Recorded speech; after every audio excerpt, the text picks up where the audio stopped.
When I discovered that the HOA president was secretly poisoning my daughter's water supply, I didn't just get angry, I took action.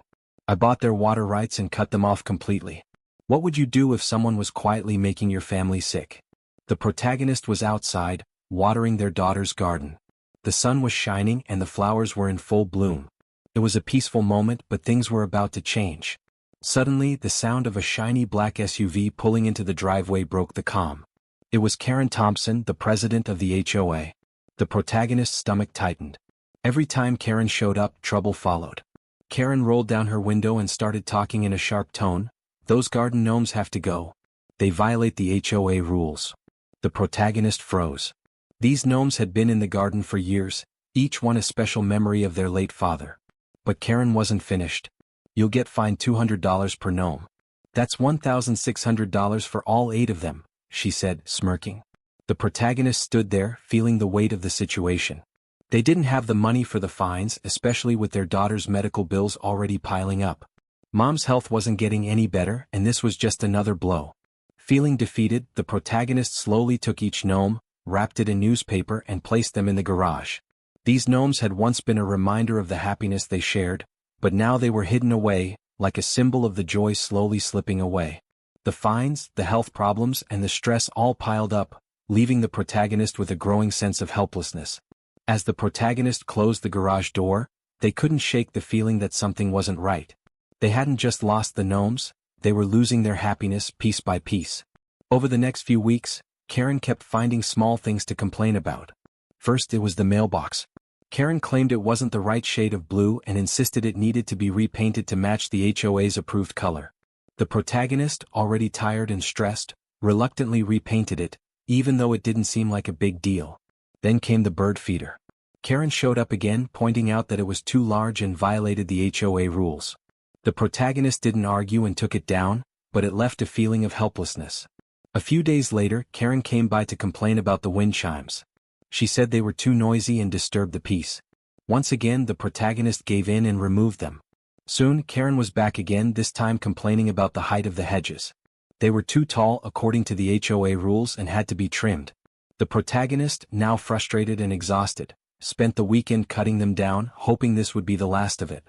But deep down, the protagonist felt like they were losing control over their own home.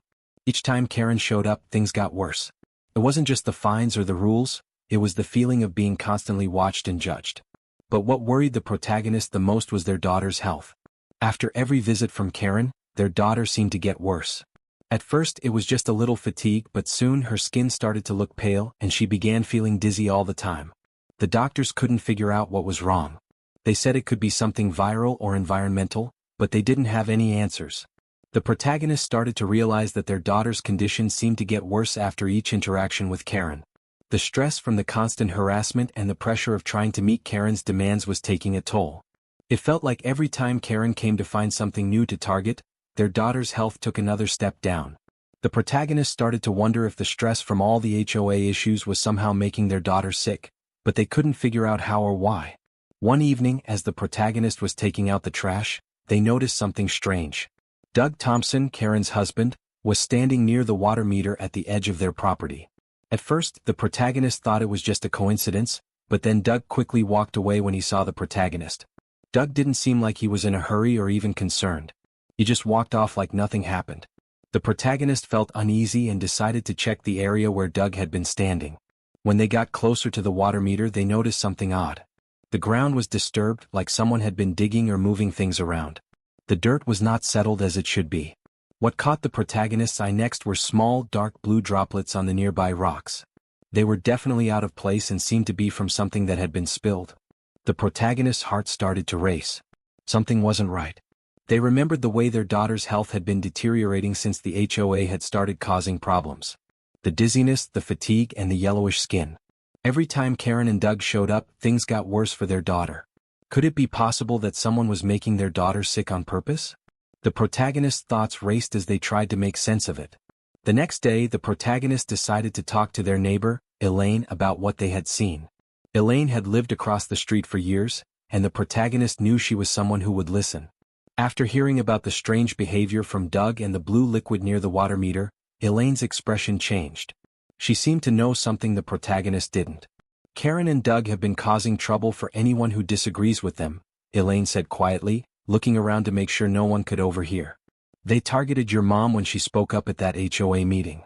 You weren't the only one. They've been messing with other people too. Anyone who voted against Karen in the HOA election has been a target. The protagonist felt their stomach drop. They hadn't connected the dots before, but now it made sense. The same people who had tried to run the neighborhood and control everyone else were the ones behind all the strange events. The protagonist began to wonder if Karen and Doug had been poisoning their daughter's water all along. Their daughter's health kept getting worse, and yet the doctors still couldn't figure out the cause. The test showed nothing serious. It was as if the illness was slowly creeping up, and the doctors just couldn't catch it in time. The protagonist felt lost, unsure of what to do next.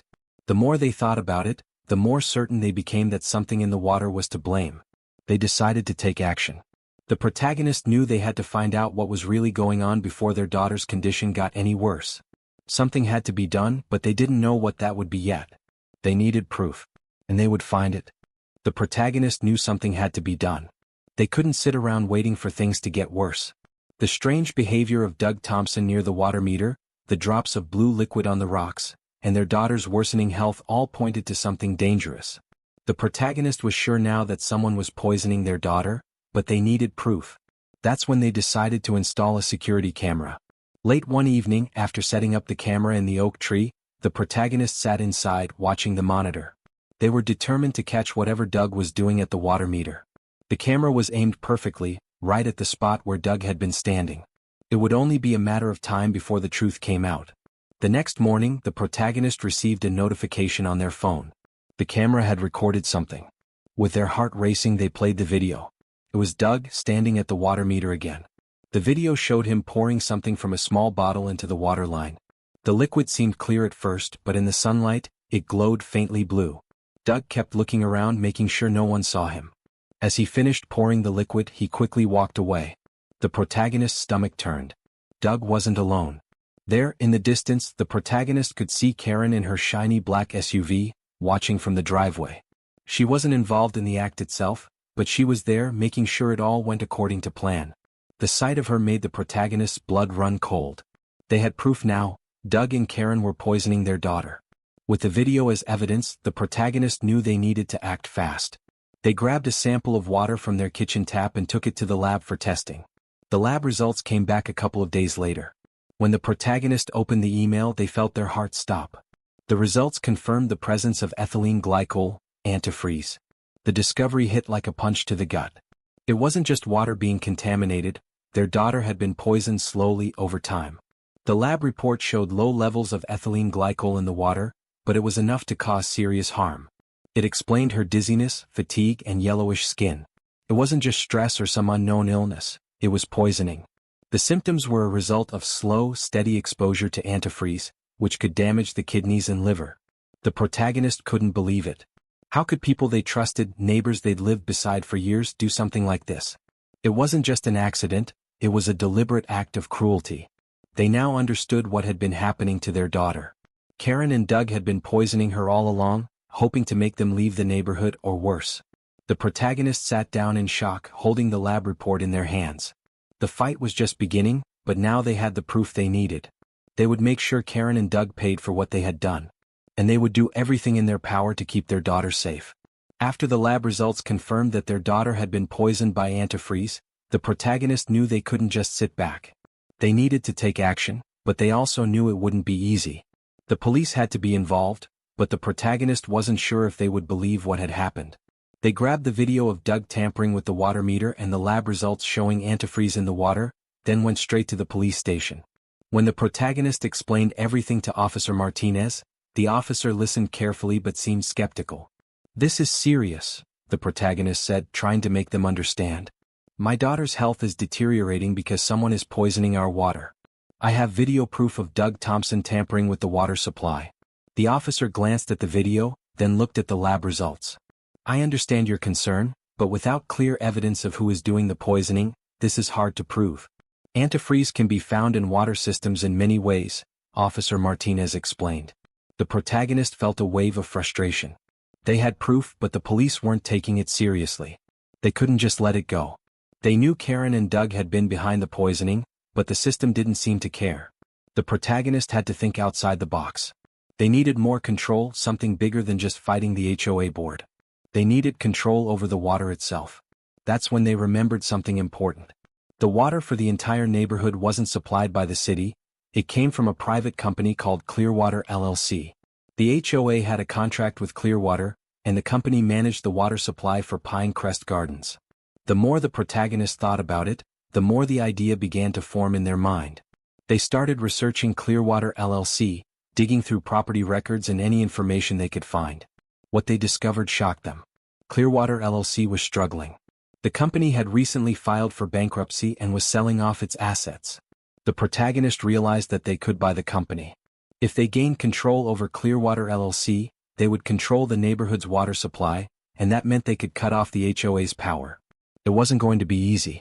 Buying a water company wasn't cheap, and the protagonist didn't have enough money on their own. But they were determined. Their daughter's health and the injustice they had suffered made it clear that they had to take drastic action. They started exploring every option, including emptying their savings and using their 401k. They even looked into taking out a home equity loan to help with the purchase. It was a risky move, but it was the only way to stop Karen and Doug from getting away with poisoning their daughter. The protagonist knew they had to act fast. Time was running out for their daughter, and every day that passed without doing something felt like a day they were losing. Buying Clearwater LLC was the only way to stop the poisoning and gain the power to fight back against the HOA and Karen's corrupt control over the neighborhood. Buying a water company wasn't something the protagonist could easily afford. They didn't have enough money in their bank account, but they weren't about to give up. The protagonist decided to use every resource they had. They emptied their savings account, cashed out their 401k, and even took out a home equity loan.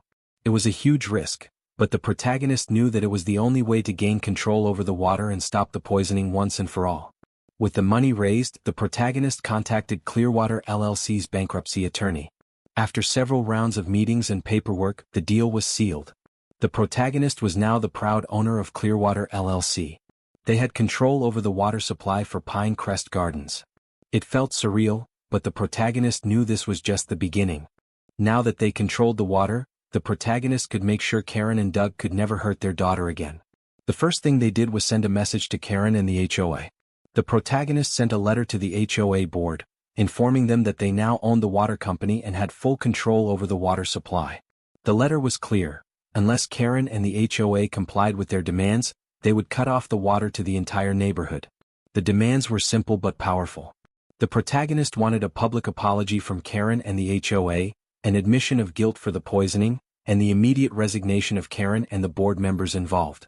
They also demanded that the HOA set up a fund to cover their daughter's medical bills, which had now reached over $200,000. If Karen and the HOA refused to meet these demands, the protagonist would shut off the water to every home in the neighborhood, except for their own. The protagonist knew it was a bold move, but they were done playing by the rules that Karen had set. It wasn't just about the money or the power, it was about justice. They couldn't let Karen and Doug get away with what they had done to their daughter and to the community. Karen was furious when she received the letter. She didn't expect the protagonist to be so bold. The HOA board members were also nervous. They had no idea what the protagonist was capable of, but they knew one thing for sure. The protagonist now held all the cards. The power had shifted. The protagonist had finally taken control and they weren't backing down. Protagonists. The board was shocked, but they had no choice but to agree to a meeting. On the day of the meeting, Karen and the board members sat at the table, clearly uncomfortable. The protagonist walked in, calm but determined. They had all the evidence they needed: the video of Doug tampering with the water meter, the lab results showing antifreeze in the water, and the proof that Karen and Doug had poisoned their daughter. The protagonist had made it clear. The only way out was for them to admit what they had done and face the consequences. "I've had enough of your games," the protagonist began, their voice steady but full of anger. "You poisoned my daughter and I have the proof. You're going to publicly admit to it, and you're going to leave this neighborhood." Karen's face turned pale.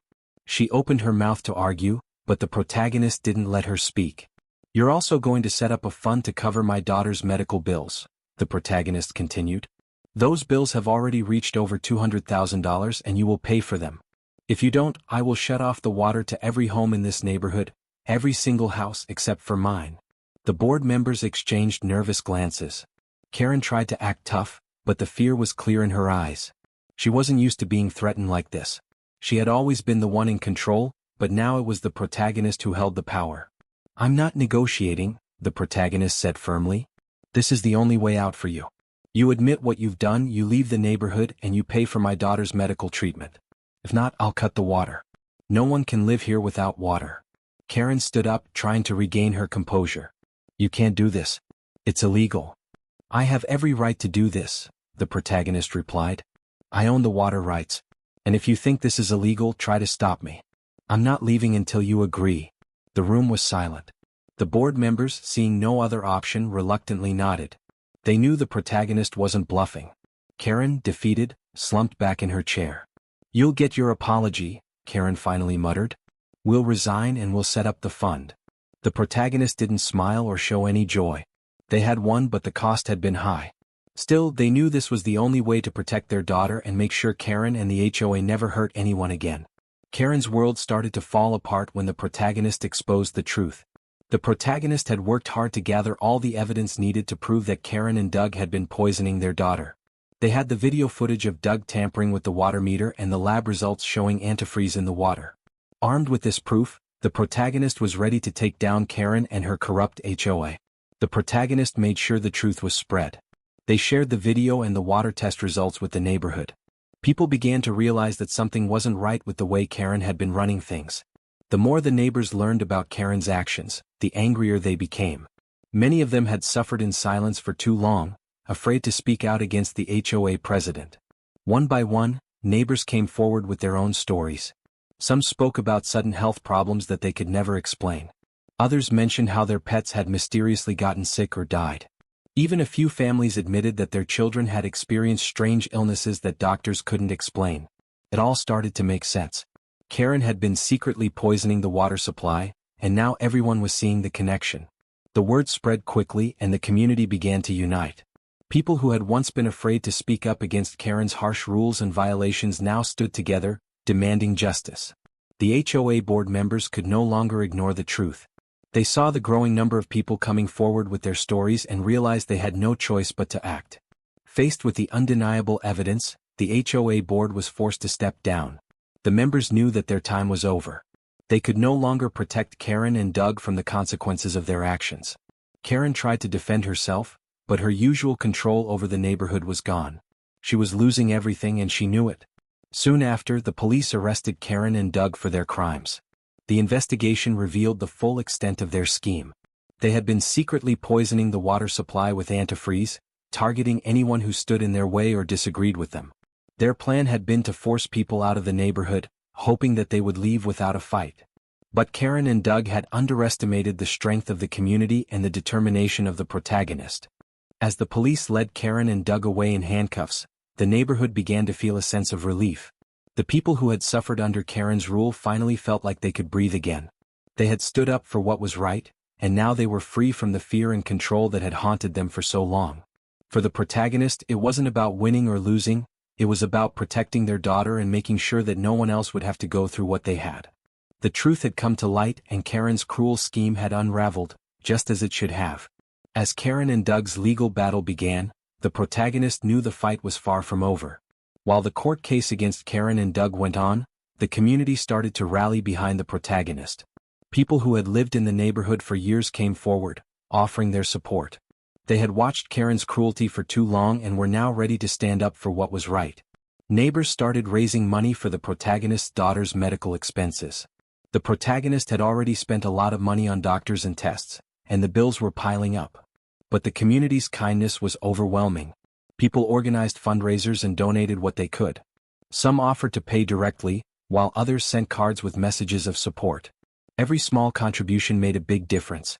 The protagonist was amazed by the outpouring of help. It wasn't just about the money. It was about the community coming together and showing that they cared. For the first time in a long time, the protagonist felt a sense of hope. They weren't alone in this fight. As the legal case against Karen and Doug continued, the protagonist worked with their allies in the neighborhood to make sure that something like this would never happen again. They realized that Karen's abuse of power as the HOA president wasn't just a personal attack on them, it was part of a larger pattern of control and mistreatment. Karen had used her position to force people out of their homes, all while making life miserable for everyone who didn't agree with her. The protagonist knew that the HOA needed to be reformed. They couldn't let Karen's actions be forgotten or ignored. They gathered a group of neighbors who had also suffered under Karen's rule and began planning how to change things. They wanted to make sure that no one would ever have the power to use the HOA to harm others again. The first step was to create a more transparent HOA system. The new plan involved regular meetings where everyone in the neighborhood could have a say. Decisions wouldn't be made behind closed doors by a small group of people. Instead, the board would be made up of people who truly cared about the neighborhood and its residents. The goal was to make the HOA more democratic and fair. The protagonist also pushed for changes in the HOA's rules, making sure that fines were reasonable and that everyone was treated equally. No more unfair fines for things like a mailbox being the wrong shade of blue or garden decorations being too tall. The new rules would focus on fairness and respect for everyone's property and personal space. As the community worked together, they were able to create a new vision for their neighborhood. It wasn't just about taking down Karen and Doug, it was about building something better for everyone. The legal battle was far from over, but with the support of the community, the protagonist knew they could win. And when the battle was over, they would ensure that no one would ever have to go through what they had again. After everything that had happened, the protagonist's daughter started to show signs of recovery. It wasn't easy and there was still some damage to her kidneys and liver, but she was getting better. Slowly but surely, her energy returned, and the color came back to her skin. The doctors said it would take time, but there was hope now. The community, which had supported the protagonist through everything, came together to celebrate the recovery. They had seen how hard the protagonist fought for justice, and they were ready to make things right. The garden gnomes, which Karen had made the protagonist hide, were returned to their rightful place in the garden. One by one, neighbors brought back gnomes, each one representing a special memory. It was a beautiful sight, a symbol of healing and new beginnings. The protagonist felt a deep sense of gratitude as they watched the gnomes being set up again. It wasn't just about the gnomes themselves, it was about reclaiming the memories and the happiness that Karen had tried to take away. The community had come together to help rebuild what had been lost. As a final act of honor, the new HOA board, made up of the protagonist's neighbors, decided to name a community garden after the protagonist's daughter. It would be a place where everyone could go to reflect, relax, and remember the strength and resilience the daughter had shown during the difficult times. The garden became a symbol of the healing power of community, and it honored the daughter's courage through everything. It was a moment of peace, and the neighborhood was finally free from Karen's control. The protagonist's family had won, and the healing had begun. The protagonist took a moment to reflect on everything that had happened. They never imagined they would have to fight so hard to protect their family, but they had done whatever it took. From standing up to Karen and the HOA to buying the water company, they had gone to great lengths to make sure their daughter was safe. It had been a long and difficult journey, but in the end, justice had been served. The neighborhood was now united. The people who once feared Karen were coming together, rebuilding their community. The new HOA board was fair and respectful, and everyone had a voice. It was a fresh start for everyone. The protagonist's daughter was on the road to recovery, with the support of her family and the community. While the past had been hard, the future now looked brighter. Together they had overcome the darkness.